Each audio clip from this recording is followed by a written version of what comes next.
when you, to piggyback off what you just said, when you have a game like this, I mean, it seemed like it was the perfect game as far as like defense, set the tone, you scored off the defense, the turnovers. Would you call this like a perfect game, you know, a 10? I mean, is there anything that you could see in this game that you could go back and say, maybe I'm concerned about this come Monday night? Yeah, as AZ said, there's always something, you know, when you go and you pick the film apart, you don't necessarily take it as everything we did today was a perfect 10, because there's enough things in there that we're not, but they're masked because of the talent differential. Okay, so we played today and we didn't beat the Lakers today. No disrespect to Arkansas State, the talent gap is huge. So you should expect to play really, really well.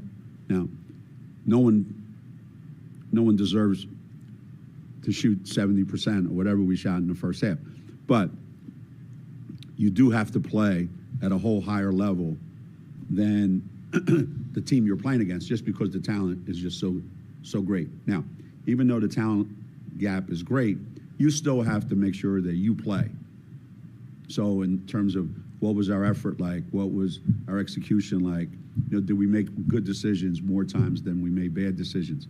Yeah, all those things you're gonna look at it and go, you know, given the kind of game that it was and who our opponent was, yeah, everything that should have been done pretty close was done that way.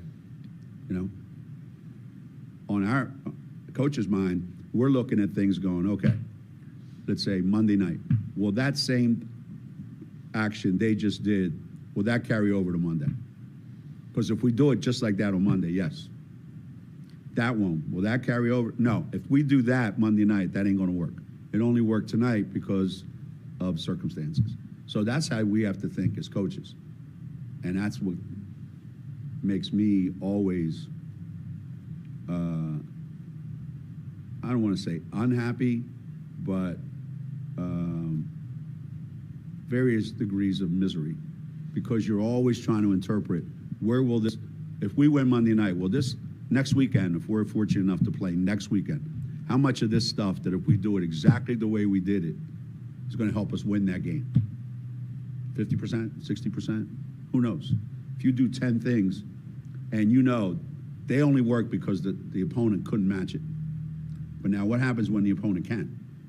So that's how you judge, how did we play?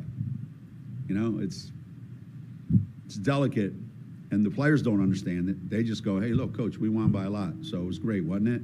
Yeah. I mean, I'm happy for them, but, you know, got to be realistic too.